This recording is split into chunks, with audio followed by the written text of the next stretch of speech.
Assalamualaikum warahmatullahi wabarakatuh.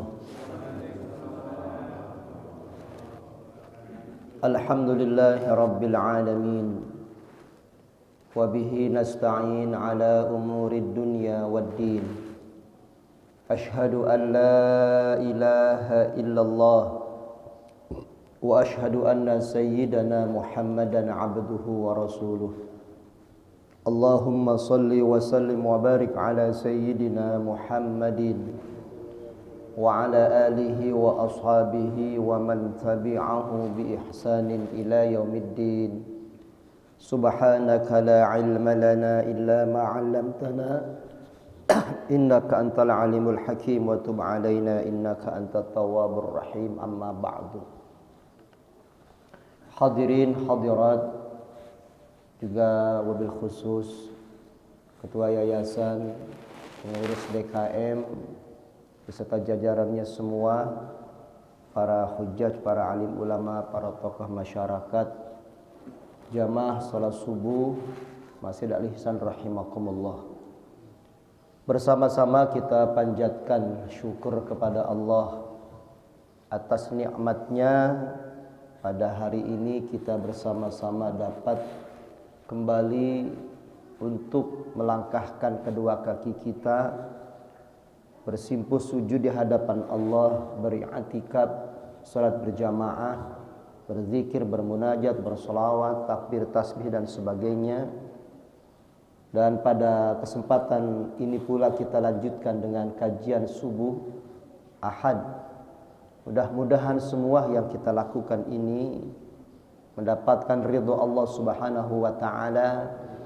Amal ibadah kita Allah terima, Allah balas dengan pahala yang berlipat ganda, dan Allah ampuni semua dosa-dosa dan kesalahan kita. Allah ijabah doa kita, amin ya rabbal alamin.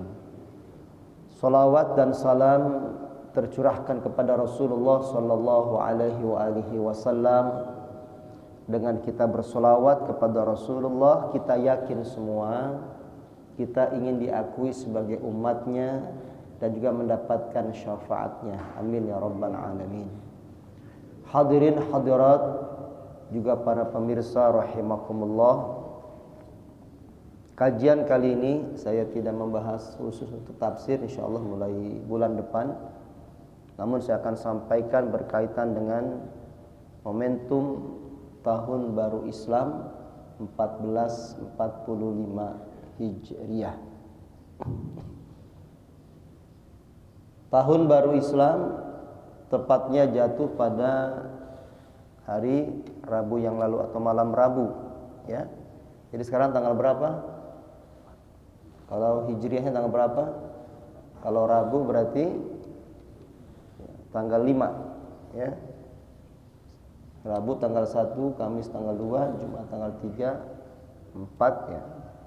Dan 5 berarti kita masih ada pada awal bulan Muharram. Kenapa dinamakan Hijriah? Diambil dari kata hijrah. Hijrah adalah pindah. Nah, hijrahnya Rasulullah SAW dari Mekah ke Madinah adalah karena memang apa yang dihadapi Rasulullah begitu berat kondisi di kota Mekah, dengan tantangan, dengan ancaman pembunuhan, blokade dan sebagainya. Maka perlu ada strategi, perlu ada siasah. Maka Allah Subhanahu wa taala memberikan kepada Rasulullah sallallahu alaihi wasallam cara yang ditempuh terbaik saat itu adalah dengan cara berhijrah ke kota Madinah. Saat itu bernama adalah Yasrib. Kenapa yang dipilih adalah Madinah? Bukan sebelumnya juga Rasulullah sallallahu alaihi wasallam pernah hijrah, ya, ke daerah yang lain. Akan tetapi tidak mendapatkan sambutan yang baik, bahkan ada fitnah, ya, yang pada akhirnya Rasulullah sallallahu alaihi wasallam menetapkan hijrahnya adalah yang lebih dominan ke Madinah Al-Munawwarah.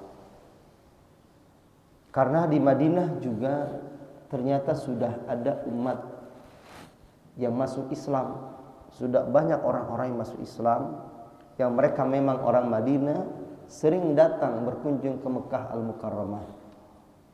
Lalu mereka berjumpa dengan Rasulullah SAW dan bikin komitmen membaiat diri untuk masuk Islam. Maka disebut dengan Aqabah 1. Kemudian mereka balik lagi ke Madinah, mengajak orang-orang masuk Islam, dan mereka komitmen lagi datang dengan jumlah yang lebih banyak ke Mekah, berjumpa dengan Rasulullah SAW, dan akhirnya mereka menyatakan masuk Islam. Itu disebut dengan Aqabah 2. Jadi komitmen-komitmen itulah yang akhirnya terus dijalani oleh orang-orang Madinah, dan mereka berharap suatu saat Rasulullah SAW bisa datang ke kota Madinah. Akhirnya benar yang diinginkan oleh orang-orang Madinah. Usulan mereka, doa mereka, harapan mereka didatangi Rasulullah SAW, Allah takdirkan, Allah kabulkan. Maka ketika Rasulullah sampai di kota Madinah, Rasulullah sambut dengan ungkapan yang sangat indah. Tala'al badru alaina min saniyatil wada, wajaba syukru alaina min saniyatil wada. Ya. Mada alillahi da'ma. Tala'al badru alaina, telah terbit bulan purnama kepada kami. Senang disambut kedatangan Rasulullah SAW. Makanya ungkapan tala'al badru alaina ini karena kegembiraan kedatangan Rasulullah sampai menjadi adat istiadat kita, menjadi budaya kita. Kalau ada yang datang, biasanya apa disambut dengan tala'al badru itu? Siapa yang datang? Pengantin gitu ya, yang sifatnya senang kedatangan seseorang. Pengantin datang kan disambut dengan hadroh, dengan marawis. Kedatangan siapa lagi? Ya kiai. Kalau ada ceramah agama, kiai yang diharapkan untuk memberikan tausiah disambut dengan ungkapan yang senang. Tala'al badru alaina min thaniyatil wada,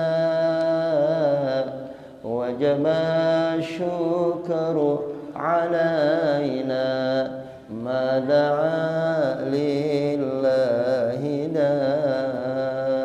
Terus ayuhal mab'utsu fina jita bil amril muta, dan seterusnya.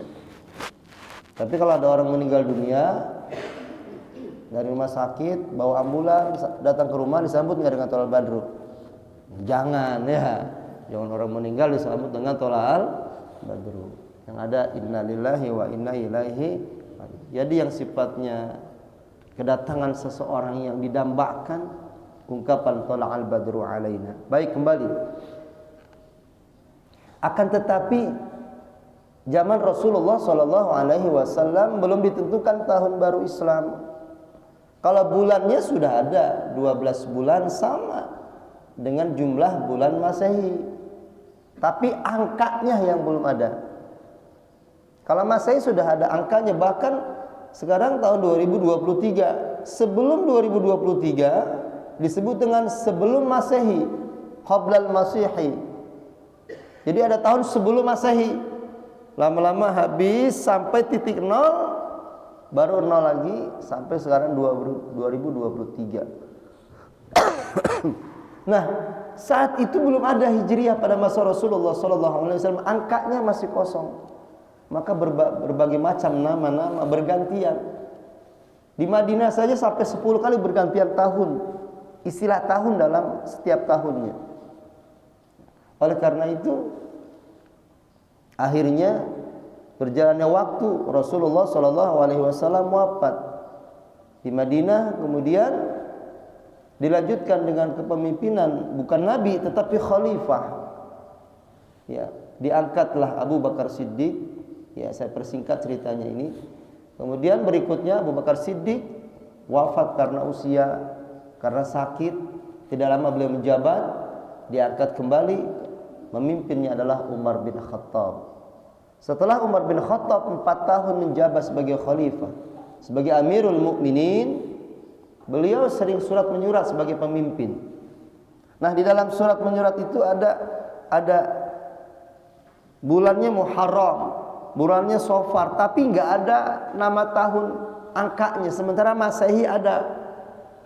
Muncullah ide pemikiran bagaimana dibentuk tahun Islam. Nampaknya kalau nggak ada angka tahunnya, ya nggak enak, titik-titik itu kan.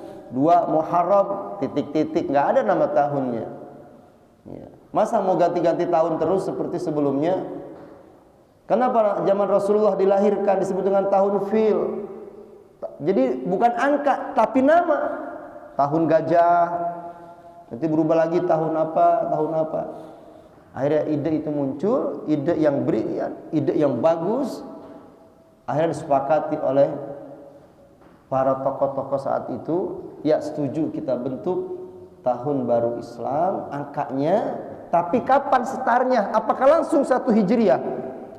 Oh, enggak usah. Namanya kita ambil Hijriah karena momentum yang sangat penting.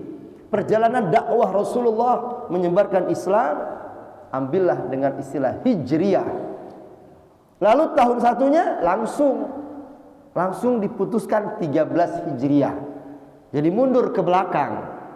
Jadi ditetapkannya Hijriah pada masa Khalifah siapa? Umar bin Khattab. Dan terus berlanjut sampai saat ini 1445 Hijriah. Jadi Rasulullah hijrah dari Mekah ke Madinah, gampang kita ingatnya sampai sekarang 1445 Hijriah yang lalu. Jadi ini penting kita mengenal sejarah. Lalu kita ingin membandingkan antara Hijriah dengan Masehi, ada beberapa perbedaan. Perbedaannya diantaranya adalah di dalam hitungan jumlah hari. 1 bulan Hijriah di tahun Hijriah dan Masehi, bahwa jumlah hari dalam Hijriah Muharram, Safar, Rabiul Awal, Rabiul Tsani, terus Jumadil Awal, Jumadil Akhir, Rajab, Sya'ban, Ramadan, Syawal, Dzulqa'dah, Dzulhijjah. 12 bulan ini ada yang 28 hari ya. Ada yang 29 hari. Sementara di dalam bulan Masehi, Januari, Februari sampai Desember, 28 hari cuma 1 bulan Februari. Sisanya 29 hari, 30 hari, bahkan ada yang 31 hari. Maka jumlah harinya lebih banyak. Maka kalau dihitung dalam 1 tahun Masehi itu rata-rata 365 hari. Tetapi tahun Hijriah jumlahnya lebih berkurang, bisa mulai 345 sampai 355. Selisihnya bisa 10 hari, bisa 12 hari. Ya, nah inilah yang akhirnya kita ini Ramadan terasa nih. Lebaran lah paling gampang ya. Ramadan, Idul Fitri maju terus. Karena apa? Dalam setahunnya lebih sedikit. Kalau Januari tetap Januari, Februari tetap Februari. Tapi ketika bicara hari besar Islam, hari raya, maka kita bulannya tidak sama waktunya dengan Masehi. Ya. Idul Adha kemarin tanggal apa, hari Rabu ya. Ya, tanggal 10 Dzulhijjahnya. 29 apa? Juni. Ya. Tahun depan bisa jadi kan pertengahan Juni. Tahun depannya lagi awal Juni. Tahun depannya lagi Mei, gitu kan? Kita pernah merasakan Ramadan merasakan pada bulan Juli, Ramadan pada bulan Juni, Ramadan pada bulan Maret, terus bahkan pernah juga Ramadan pada bulan Januari. Jadi bapak-bapak, ibu-ibu bisa jadi kalau Masehinya sekarang umurnya 50, kalau Hijriahnya jangan-jangan berapa? Lebih banyak, bisa jadi 52, ya kan? Bisa jadi 51 tahun. Ya, karena apa? Hijriah itu jumlah harinya lebih sedikit. Kita lanjut. Yang selanjutnya berkaitan dengan Hijriah dan Masehi. Pergantian hari. Masehi pergantiannya jam 12 malam. 00 ganti tanggal. Sekarang tanggal 23 Juli. Tadi malam pergantiannya jam 12. Ntar malam jam 12 maka ganti menjadi tanggal 24 Juli. Makanya tahun baru tanggal 1 Januari kan nungguin jam 12 malam ya. Pada begadang tuh. Tapi kalau orang yang memperingati tahun baru Islam tidak perlu jam 12 malam ya, kalau jam 12 malam nggak ada yang bawa obor anak-anak tidur semuanya. Kita mah mulai bawa obornya habis pagi atau pada Isya. Kenapa kita peringatin di masyarakat ada bedug, ada obor, supaya generasi kita tahu ini malam tahun baru Islam. Yang begini mah nggak usah dibedah-bedain dah ya. Ya, apa itu tahun baru Islam diperingatin dengan bedug lah, dengan robana, dengan pawai obor. Zaman Nabi maka gak ada obor, gitu.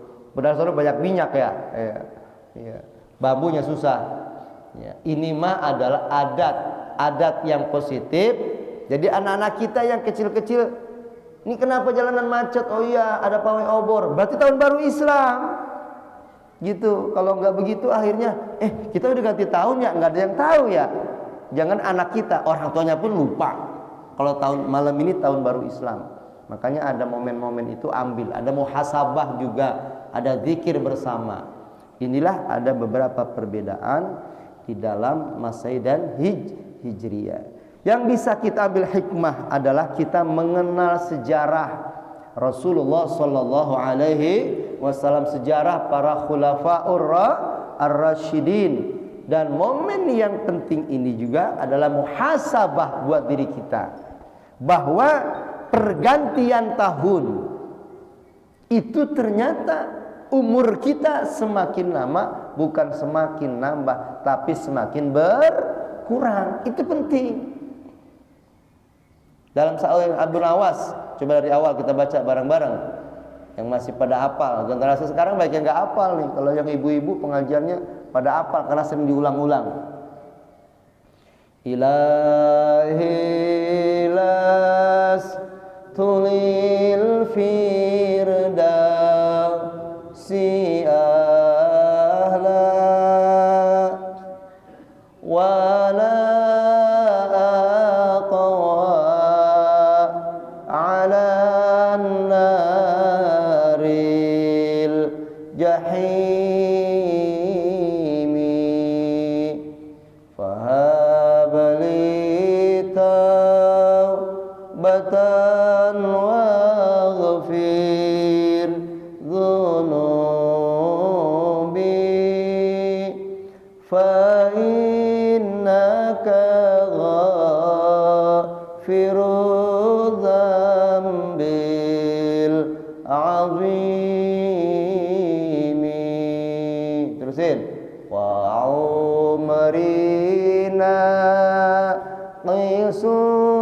fi kulli yaumin wa dhammi zaidun kaifah timali dunubi mithlu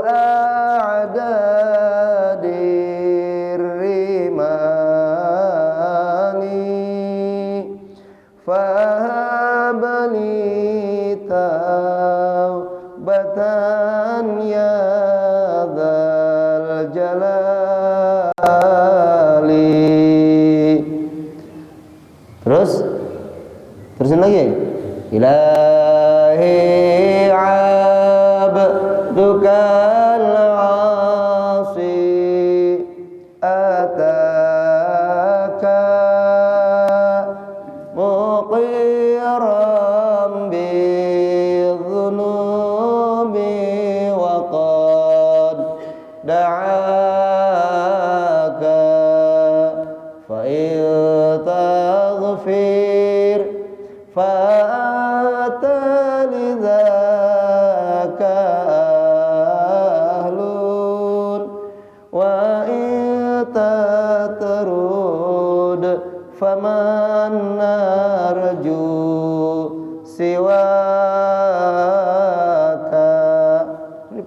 hafal apa nikmatin. Generasi sekarang banyak yang udah pada lupa ini ya. Tapi dari ungkapan itu ada kalimat tadi, bait wa umri naqisun fi kulli yaumin. Umurku berkurang fi kulli yaumin, setiap hari. Yang nambah umur apa? Terusin, wa dzambi zaidun, dan dosaku zaidun, tambah ya. Kaifahtimali, bagaimana aku dapat menanggung dosa? Ada yang bilang, Ustaz, saya mah nambahnya bukan dosa doang, tapi apa? Utang juga nambah. Ya. Jadi umur kita ngurangi, karena semua kita sudah ditentukan oleh Allah takdirnya usia kita. Nah, di dalam Al-Qur'an ada beberapa ayat berkaitan dengan umur. Wa man nu'ammirhu nunakkishu fil khalqi afala ya'qilun. Ada orang yang kami panjangkan umurnya. Maksudnya apa? Usianya panjang. Ada yang panjang umurnya orang di atas 70, di atas 80, di atas 100. Lalu Allah kasih pelajaran. Nunakkishu fil khalqi afala ya'qilun. Kami kembalikan kepada proses penciptaannya. Artinya apa? Umur panjang nih, lahir nggak punya gigi, punya gigi, akhirnya di akhir hidupnya usia tua giginya copot lagi. Lahir nggak bisa berjalan, lalu dia besar bisa berjalan, di akhir usia senjanya mulai nggak bisa berjalan. Masih kecil pakai roda, ya supaya bisa jalan, lalu dia lepas rodanya bisa berjalan. Udah tua pakai roda lagi. Masih kecil disuapin, udah besar dia makan sendiri. Udah tua sakit disuapin lagi. Lahir nggak bisa mandi, masih kecil nggak bisa mandi. Sudah dewasa dia bisa mandi. Udah tua dimandiin lagi. Masih kecil dia nggak kenal orang, makanya ada bayi digendong nggak mau, nangis karena belum kenal wajahnya, ya kan? Dia mau digendong sama orang terdekat, ibunya, bapaknya, kakaknya, adiknya, orang-orang terdekat, dia mau digendong. Masih balita dia mau, karena dia belum kenal orang asing, belum ada terekam dalam pikirannya. Lalu setelah dia kenal, semakin kenal, lalu dengan siapa saja dia akrab. Tapi ketika sudah pikun, mulai tidak kenal orang lagi. Jangankan dengan orang lain, suami istri pun bisa tidak kenal. Nenek saya ya pikun ketika menjelang wafatnya. Ketika saya tanya, biasa mas saya sayang banget kalau saya datang. Ya, apalagi saya masih kecil sering nyantren, jadi jarang ketemu nenek saya. Pas saya datang, Waalaikumsalam. Wah, ini saya. Siapa lu? Tanya saya. Lu siapa? Ini cucu, wah ini Badrudin. Gue kenal, ya Allah saya gak dikenalin. Padahal saya masih kecil itu sering nginep sama wak saya di hidup di pangkuan nenek saya. Ya, nenek saya tuh ngajarin saya tahajud itu, masya Allah, tiap malam itu jam 2 malam bangun, sumurnya dalam pakai timba, ya kan.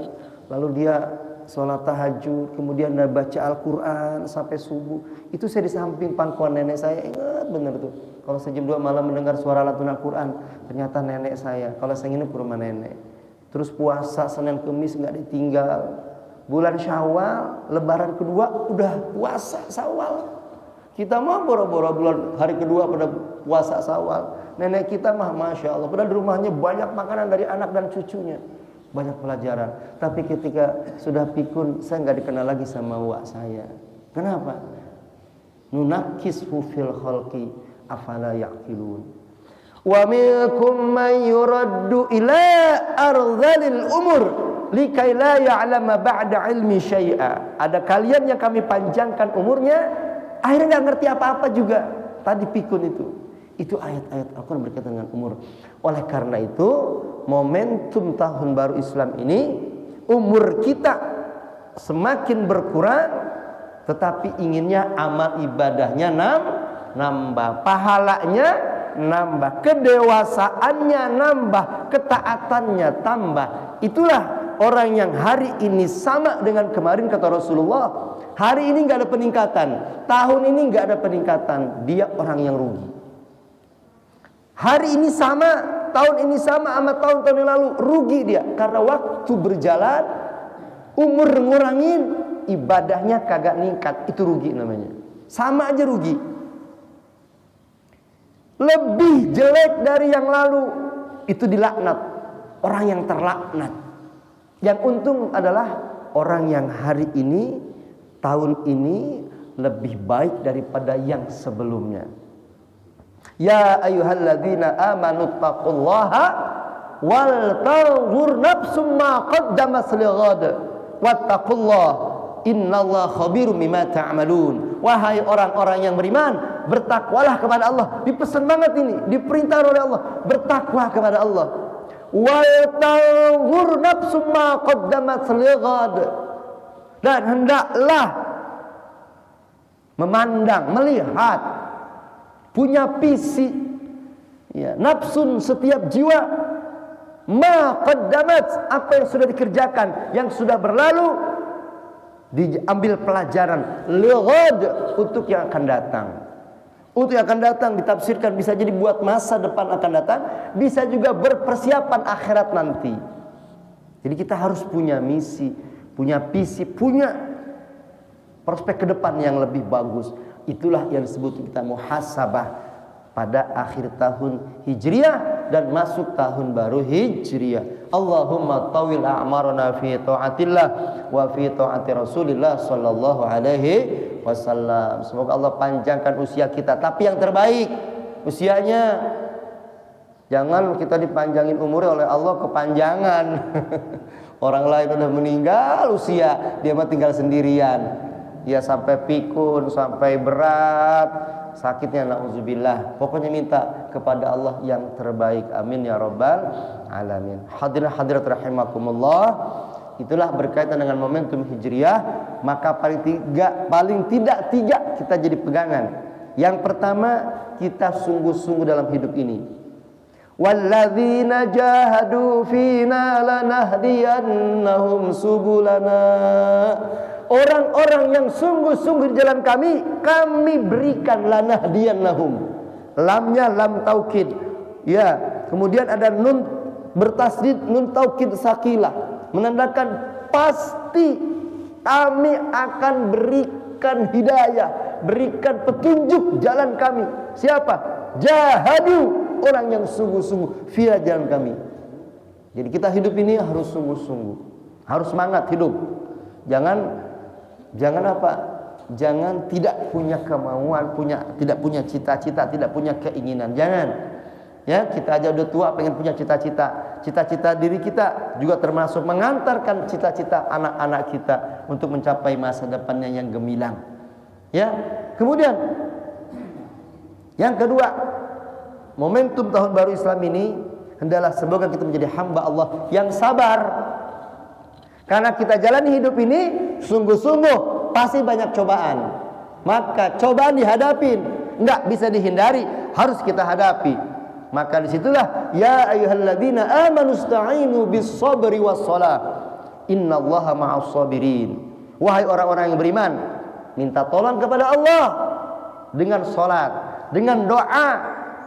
Ya, bis-sabri, tapi sebelumnya juga dengan dasar bis-sabri, dengan sabar. Innallaha ma'as sabirin. Sesungguhnya Allah bersama orang-orang yang sabar. Karena sabar itu berat, sehingga Allah sayang benar dengan orang-orang yang sabar.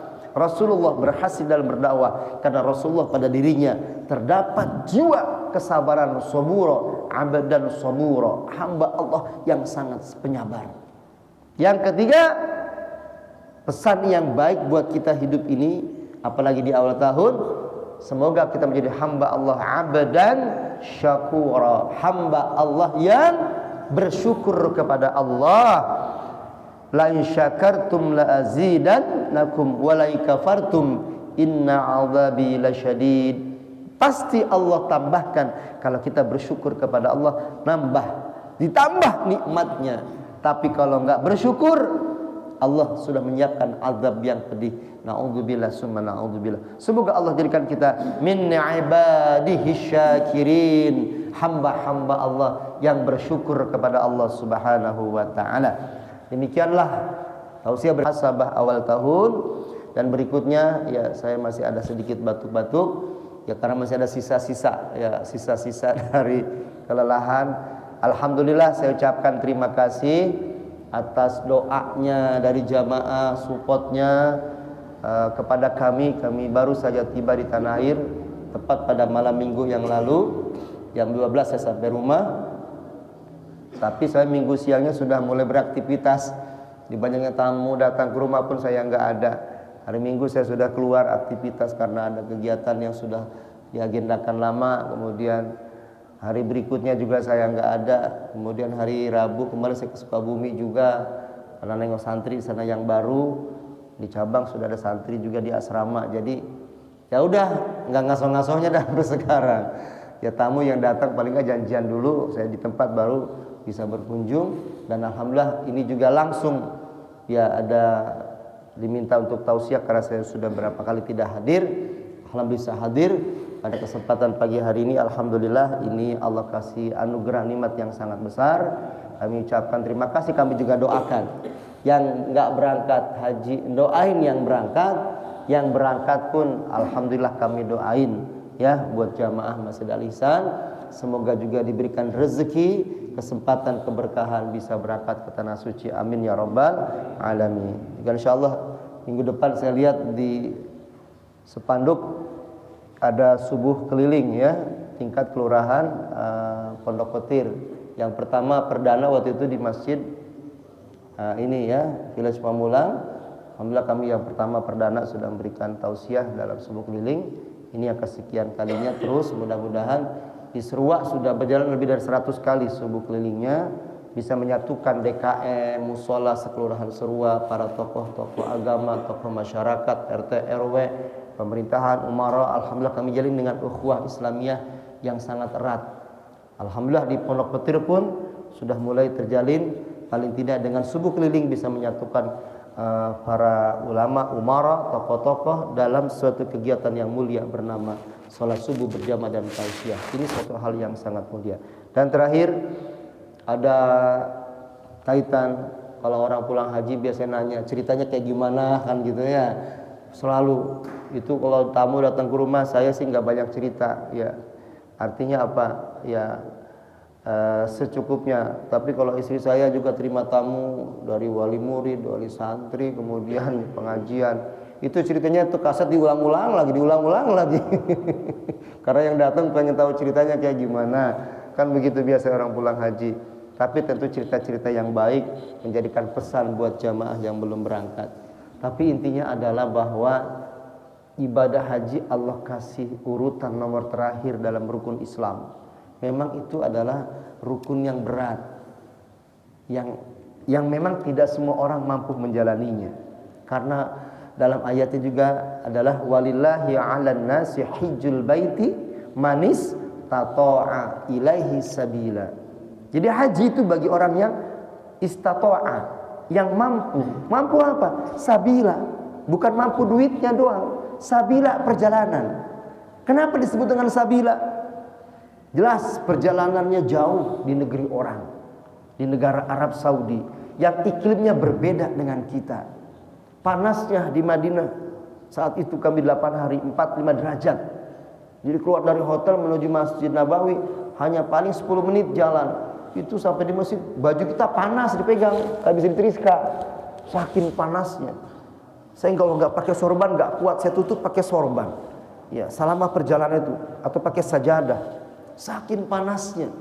Ya, tapi kalau ketemu tenda Masjid Nabawi udah adem dah tuh, ada AC. Ya, karena pagi dalam masjid. Itu karena memang negara yang jauh. Sabila, perjalanan jauh. Naik pesawat aja sampai 10 jam. Apalagi kalau transit lebih dari itu. Kemudian perjalanannya jauh maka ongkosnya juga lumayan, ya kan? Kemudian juga waktunya lama. Kemudian fisiknya harus kuat. Jadi biayanya cukup, tenaganya cukup, keamanannya terjamin. Negara Arabnya harus aman, Indonesianya harus aman. Coba negara-negara konflik, belum tentu bisa berangkat ibadah haji karena ada peperangan. Ukraina, boro-boro orang Islamnya bisa mikirin berangkat haji kan ya. Jangan-jangan bandarnya pun terancam dibom, ya kan? Di atas pesawat jangan-jangan dibom oleh Rusia. Begitu pula Rusia orang-orang Islamnya belum tentu aman juga. Nah, kita alhamdulillah negara kita aman, perjalanannya juga sudah disiapkan oleh pemerintah, ya, Kementerian Agama dan sebagainya. Ini, nah, yang saya ambil hikmah dari perjalanan haji ini adalah memang sungguh luar biasa. Ya, kalau umroh kami alhamdulillah insya Allah nanti juga tanggal 29 Agustus ada keberangkatan. Nanti bulan Rajab menjelang Ramadan juga insya Allah kami ada keberangkatan ibadah umroh. Silakan yang mau bergabung dengan kami ibadah umroh. Tapi haji ini agak berbeda, terutama namanya Armuzna, Arafah, Muzdalifah dan Mina. Ya, ibadah umroh saya sering pesan sama jamaah hanya 9 hari, 2 hari perjalanan. 7 hari sisanya adalah 3 hari di Madinah, 4 hari di Mekah. Tidak ada hari yang kosong kita isi kegiatan.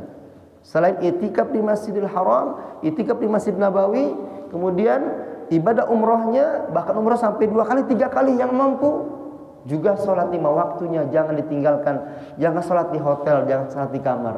Selagi sehat, fisiknya kuat, sholat di Masjidil Haram dan Masjid Nabawi. Itu umroh. Haji enggak demikian. Saya banyak pesan kepada jamaah, jangan dipaksakan sholat 5 waktu di Masjidil Haram, jangan dipaksakan sholat 5 waktu di Masjid Nabawi. Kenapa? Satu, kondisinya jaraknya dari hotel ke Masjidil Haram haji yang kami jalani itu jaraknya lumayan jauh, harus naik bis sholawat, ya kan? Kemudian dari terminalnya jalan ke Masjidil Haram, jelas hotelnya karena beda dengan ibadah umroh, kecuali haji plus, haji perodah, hotelnya dekat-dekat. Itu pun setelah Arafah, tapi sebelum Arafah hotelnya juga jauh, transit. Ya, jauh juga sama. Maka kalau bolak-balik ke Masjidil Haram, perjalanan yang cukup waktu, panas, dan di Masjidil Haram juga sangat padat. Kalau masuknya lambat 1 jam sebelum azan, resikonya sholatnya di halaman. Kalau di halaman 1 jam aja bisa pingsan duduk di halaman masjid yang tidak ada atapnya, kecuali dalam Masjidil Haram yang nyaman, yang ada AC-nya. Jadi kalau lambat nggak bisa masuk ke dalam Masjidil Haram. Masjid Nabawi juga begitu, lambat nggak bisa masuk Masjid Nabawi. Akhirnya apa? Kesehatannya akhirnya ngedrop, apalagi batuk, pilek, demam dan sebagainya. Akhirnya jamaah jangan full banget 5 waktu di Masjidil Haram, Masjid Nabawi. Kenapa? Fisik kitanya yang rata-rata nggak kuat di negeri orang, apalagi sampai 40 hari. Kalau umroh kan 9 hari, fisiknya masih kuat. Ini 40 hari. Akhirnya kenapa? Yang pokoknya adalah hajinya. Hajinya ini yang terberat. 5 hari ini yang berat. Ya, tanggal 8 Zulhijjah, seluruh hotel-hotel yang ada di Mekah itu dijemput dengan bis. Ya, bis itu ribuan sudah kumpul menjemput masing-masing titik, dihantarkanlah ke Arafah. 1 hari sebelum Arafah mulainya, karena nggak bisa dadakan sekaligus dalam waktu yang sama. Di Arafahnya hanya sebentar saja sebenarnya, zuhur sampai maghrib atau zuhur sampai asar sudah cukup. Ya, cukup di padang Arafahnya. Tapi kan untuk mengantarkan jutaan jamaah dalam satu lokasi di Arafah itu butuh transportasi mondar-mandirnya. Makanya 1 hari sebelum Arafah kami sudah diantarkan menuju tenda-tenda di Arafah.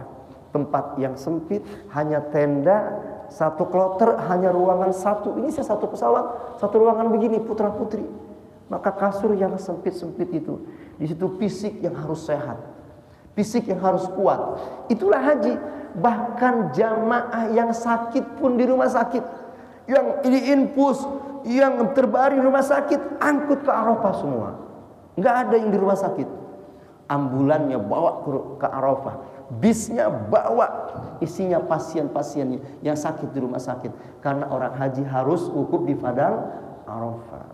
Nah itu, yang sakit harus diangkut juga dengan mobil yang disiapkan oleh pemerintah Arab Saudi, ambulan dan bis untuk orang sakit. Yang sehat di dalam tenda. Kalau setelah di Arafah 1 hari, ada yang setengah hari, ya Setelah itu, setelah asar, ba'da asar sudah mulai pengangkutan jamaah menuju Muzdalifah, 9 km jaraknya kurang lebih dari Arafah ke Muzdalifah. Butuh waktu transportasi yang begitu padat, 2 juta orang. Kemudian di Muzdalifah, ya mereka diturunkan di tempat yang terbuka, dibagi-bagi maktab-maktab, ya dibagi tempat-tempat titik-titik. Seluruh Islam dunia dikumpulkan di situ. Satu malam bernama yaitu menginap di Muzdalifah. Pertengahan malam dianggap sudah menginap. Maka jam 11 paling cepat, jam 12 jamaah dipindahkan dari Muzdalifah menuju tenda Mina. Jaraknya ada yang 2 kilo, ada yang 3 kilo, tergantung jarak tenda itu dari Muzdalifah. Ya, disitulah kemarin ada tragedi di Muzdalifah. Itu ada bis terlambat dari Muassasah Masyarik yang mengelola haji di Arab Saudi, swasta. Keterlambatan penjemputan bis, akhirnya jamaah Indonesia terlambat terlalu lama di Muzdalifah sampai siang hari. Panas teriknya luar biasa, akhirnya mereka banyak yang pingsan. Saya nggak tahu kalau saya nggak baca media, karena saya nggak merasakan, nggak mendapat. Tapi ada jamaah Indonesia yang lambat jemputnya. Ya. Nah, di situ paling tidak di tenda di Mina, maka mulai pelaksanaan yang namanya melontar jumroh. Ada Aqobah malam hari pertama. Yang kedua ada melontar lagi. Yang ketiga, hari ketiga melontar lagi. Berturut-turut. Kami melontar jam 1 malam berangkat. Jarak dari tenda ke Jamarat tempat melontar jumroh kami 7,5 kilo. Karena kami paling ujung Indonesia. Bolak-balik 15 kilo. Kami berangkat jam 1 malam, rombongan itu jalanan penuh dengan umat Islam untuk melontar jumroh perjalanannya. Akhirnya kami harus berangkat jam 1, jadwalnya sesuai dengan jadwal yang ditentukan. Balik sampai ke tenda jam 4 menjelang subuh. Nah itu tiap malam kami jalani 3 hari berturut-turut, 3 malam. Nah setelah itu jamaah selesai di Mina 3 hari, maka selesailah di Mina, diangkut lagi ke hotel masing-masing. Selesai hajinya belum, harus namanya tawaf ifadah, sa'i dan tahallul. Nah setelah itu balik ke hotel, barulah selesai ibadah haji. Jadi paling nggak 5 hari rangkaian ibadah haji itu fisiknya kuat. Makanya jamaah saya pesan jangan diporsir sebelum waktunya Arafah. Setelah Arafah selesai, hajinya selesai, baru yang ada waktunya senggang, sehat waktunya lebih banyak ke Masjidil Haram, beraktivitas lagi sholat jamaah. Kenapa? Yang pokoknya sudah selesai. Jangan sampai tadi yang sunnahnya dikerjain, tapi yang wajibnya ngedrop akhirnya. Maka banyak yang sakit sebelum waktunya. Ini yang saya jaga dengan jamaah. Apalagi jamaahnya banyak lansia. Ada jamaah kami meninggal satu orang yang saya tanganin, umur 85 tahun. Karena saya kebetulan dikasih wewenang untuk membimbing 154 jamaah dalam satu KBIH dan satu kloter 374 jamaah. Alhamdulillah kami semuanya alhamdulillah bisa jalan dengan baik. Terima kasih. Inilah gambaran ibadah haji. Ya, mudah-mudahan ibadah haji yang memang terasa berat, tapi kalau dijalani menjadi ringan. Kalau walladzina jahadu fina, ya mudah-mudahan rezekinya dikasih oleh Allah Subhanahu Wa Taala. Kalau yang hajinya biasa daftar sekarang, insya Allah 25 tahun lagi berangkat. Daftarnya sekarang ya. Kalau yang hajinya plus, harganya di atas 200 juta. Ya, itu haji plus, berangkatnya 5 sampai 7 tahun. Hajinya hanya 20 hari. Haji yang biasa hajinya 42 hari. Haji tahun depan kemungkinan harganya bisa jadi naik lagi karena penyesuaian, ya subsidi nggak terlalu besar. Sekarang 51 juta. Tahun depan bisa jadi angkanya naik walaupun nggak terlalu besar. Ya, ada lagi haji furodah, hajinya dadakan. Punya duit berangkat, 2 bulan berangkat, 3 bulan berangkat daftar. Tapi harganya di atas 350 juta sampai 1 miliar. Sampai 1 miliar ada, sampai 500-900 juta ada, tergantung travelnya dan fasilitasnya. Ada haji namanya visa ziarah, ya ini bisa harganya juga ratusan juta, tapi tetap sangat beresiko, dan furodah pun sangat beresiko, kecuali betul-betul yang aman travelnya. Demikian itu tambahan wawasan buat pelaksanaan ibadah haji. Tapi itu ada kenikmatan yang luar biasa. Orang yang hajinya jalan dengan baik, insya Allah pulang juga mendapatkan kenikmatan ibadah, maka ingin berangkat lagi. Tapi kasih kesempatan lah buat yang belum berangkat ya.